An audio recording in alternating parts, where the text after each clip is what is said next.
আমার নাম মোহাম্মদ নয়ন, বাড়ি হচ্ছে শরীয়তপুর জেলার ডামুডা থানা। আর আমার নামে আমি যেই আইডি থেকে প্রতারণার শিকার হয়েছি, নবীন ব্লগস অ্যান্ড ট্রাভেলসের আইডি থেকে আমি প্রতারিত হয়েছি। এ বিষয়ে আমি 6 থেকে 7 জনের নামে মামলা করছি। মামলা করার পর 4 জন গ্রেপ্তার হয়েছে। এ জায়গার ওসি স্যার, তারপর এসপি স্যার, আর বিশেষ করে জাকির স্যারের প্রতি অনেক কৃতজ্ঞ। জাকির স্যার, আমি রিপোর্ট করার পর ওনার সাথে যোগাযোগ করার পর আমার আম্মার আমি যোগাযোগ করার পরে জাকির স্যার সম্পূর্ণ দায়িত্ব নিয়ে আমার ঢাকা থেকে আইন নিয়ে এই জায়গায় সব কিছু মামলা পরিচালনা করছে। আমি অনেক কৃতজ্ঞ। আমার থেকে 19,10,000 টাকা ওনারা নিছে, বিকাশের মাধ্যমে সম্পূর্ণ টাকা নিছে, বাহিরে কেনাডা নিয়ে যাবে বলে। তো এই বলে আমার নিতে নিতে এক পর্যায়ে সুদের টাকা নিয়েছিলাম। সুদের টাকা নেওয়ার পরে আমার সুদ দেওয়ার জন্য আমার বাড়ি ভিটা বিক্রি করে লাগছে। এবং কি আমার মা যে অসুস্থ ছিল, ওনার থেকে আমি টাকা চাইছিলাম, ওনারা আমার টাকাগুলো দেয় নাই। ওনারা বরঞ্চ আমাকে ওনারা ছেড়ে দিচ্ছে। আমার মাঝে মূলত পরিচয় ওনার থেকে 6 থেকে 7 জনের মতো লোকের সাথে পরিচয় হয়েছিল। উনি প্রথম যে শুরু করছে নবীন, ওনার থেকে শুরু হয়েছে ওনাদের বস, সবই ওনার বস। আমার ফেসবুক আইডিতে যেগুলো নাম দিচ্ছে, প্রথম দিচ্ছে নবীন, তারপর দিচ্ছে হাসান চৌধুরী, তারপর দিচ্ছে হাসান খান, তারপর দিচ্ছে আপনার আসাদুজ্জামান আসাদ, তারপর দিয়েছিল আপনার সেনাবাহিনী পরিচয় দিয়ে টাকা নিছে, সেনাবাহিনী এবং পুলিশের পরিচয় টাকা নিছে শরীফ।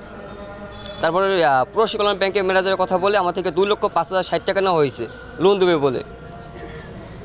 তারপর নিচ্ছে আপনার অস্ট্রেলিয়া ব্যাংকের ম্যানেজার এবং সোনালী ব্যাংকের ম্যানেজার, বাংলাদেশ গুলশান নাকে চাকরি করে, উনি পর্যন্ত টাকা দাবি করছে। পর্যন্ত ওনার সাথে যোগাযোগও হয়েছে অনেকবার যে স্যার আপনি আমার টাকাটা ব্যবস্থা করে দেন, আমি অনেক অসহায়, আমি খাইতে পারতেছি না, আমি পলাতক ঋণের চাপে। অনেক টাকা দেয় না, 19,10,000 টাকা সম্পূর্ণ আমার বাড়িটা বিক্রি করে দেওয়া হয়, তারপর আমি দিছি। এখন যদি সবার সদয় উপলক্ষে আমাদের টাকাটা ওঠে, অন্তত আমি তার বাড়ি বিটা ফেরত পাবো না, আমার দেনাটা দিয়ে আমি মুক্ত হইতে চাই। এটা আপনাদের সবার কাছে আমার একটা অনুরোধ। সেপ্টেম্বর মাসের 9 তারিখ থেকে নেওয়া হয়েছে টাকা,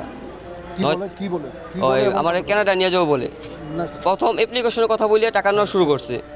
তারপর দেখা যায় আপনার LMI দিছে, ওই জায়গায় টাকা নিছে, ওয়ার্ক পারমিট দিয়েছে টাকা নিছে, জব অফার লেটার দিছে টাকা নিছে, তারপর আপনার ডিমান্ড লেটার দিয়েছে, ওই জায়গায় টাকা নিছে। তারপর আমার ফিঙ্গার তুমিট করেছে প্রবাসী কল্যাণ ভবনে।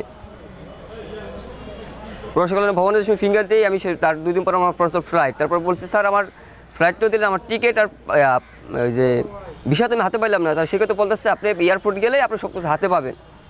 তাই অক্টোবর মাসের 3 তারিখে আমি ঢাকা ফ্লাইটে আসার পরে শুক্রবার আসছি।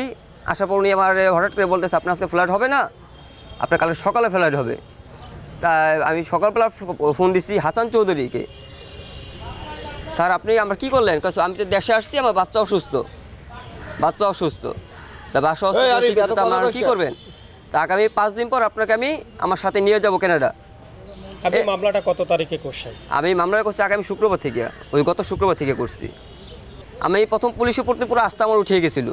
আমি ওনাকে এত পরিচয় দিয়েছি, ওনারা পুলিশ, সেনাবাহিনী, ডিবি সম্পূর্ণ পরিস্থিতি ওনারা আমার থেকে টাকা নিছে। তো এই কারণে আমার পুলিশের প্রতি পুরা উঠে গেছিলো, মানে ইয়াতে যারা আছে প্রশাসনের দায়িত্বে তাদের উপর আমার বিশ্বাস উঠে গেছিলো। তারপর যাকে স্যার আমার ঢাকা থেকে যে আমার নিয়ে আসছে বিশেষ করে বিধায়। আপনি কি মনে করেন মূল হোতা জি সেই গ্রেপ্তার হয়েছে? জি, উনি মূল হোতা 4 জনই ধরা পড়ছে। যে মূল 4 জনই ধরা পড়ছে, যেই 4 জন টাকা দিচ্ছে ওই 4 জনই ধরা পড়ছে। বিসমিল্লাহির রহমানির রহিম। গত 22 জুন 2025 খ্রিস্টাব্দ এই ভিসা প্রতারণার শিকার মোহাম্মদ নয়ন 29, পিতা মৃত আলাউদ্দিন সৈয়াল, সাং দক্ষিণ ডামুড্ডা থানা, ডামুড্ডা জেলা, শরীয়তপুর, আমাদের নিকট একটা লিখিত অভিযোগ দেন যে তার নিকট থেকে ভিসা প্রতারকরা 19,10,000 টাকা অনলাইন প্রতারণার মাধ্যমে ট্রানজ্যাকশনের মধ্যে নিচ্ছে। এরকম অভিযোগকারী সে 5 জনের নাম উল্লেখ করে এবং আরও কয়েকজনের কথা বলে যে নাম ঠিকানা আমি জানি না। ওই অভিযোগের প্রেক্ষিতে আমরা আমাদের ইন্সপেক্টর আক্তার নেতৃত্বে একটা টিম পাঠাই পুলিশ সুপার মহোদয়ের নির্দেশক্রমে। উনি এই অভিযোগটা অনুসন্ধানকালে ঘটনার সত্যতা পায় এবং 4 জন ব্যক্তিকে আটক করে। কিশোরগঞ্জ থানাধীন বিভিন্ন এলাকা থেকে 4 জন অপরাধীকে আটক করার পর তাদের কাছ থেকে মোট 6টি অ্যান্ড্রয়েড মোবাইল ফোন এবং 3টি বাটন মোবাইল সেট উদ্ধার করে, জব্দ করে এবং এই ঘটনাটার সত্যতা পায় এবং ওই আসামিদেরকে যখন জিজ্ঞাসাবাদ করা হয় তারাও ঘটনাটা স্বীকার করে যে আমরা এই প্রতারণাটা করছি। এই ঘটনাটা তারা ঘটাইছে ফেসবুক তাদের একটা আইডি আছে, ওই আইডিতে নিজেদের পরিচয়টা গোপন করে বিভিন্ন পরিচয় ধারণ করে অন্যের একটা আইডি থেকে কিছু তথ্য চুরি করে তারা এই বিদেশের লোক পাঠায়। এরকম একটা টিম সাজছে, এক একজন কেউ সেনাবাহিনীর লোক, কেউ হাই কমিশনের লোক, এরকম সেজে এই নয়নের সাথে এই প্রতারণাটা করছে।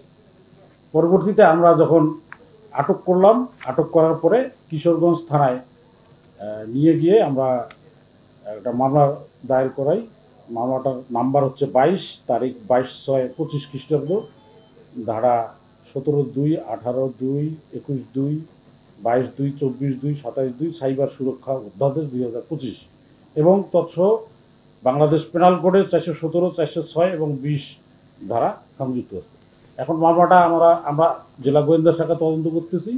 যদি তদন্তকালে এই ঘটনার সাথে অন্য কোনো ব্যক্তি যুক্ত থাকে, আমরা যদি কোনো ডিজিটাল প্রুফ পাই, তাহলে অবশ্যই তাদেরকেও আমরা এই তদন্তে নিয়ে আসবো এবং অভিযুক্ত করব এবং তদন্ত শেষে আমরা তাদের বিরুদ্ধে চার্জশিট দাখিল করব।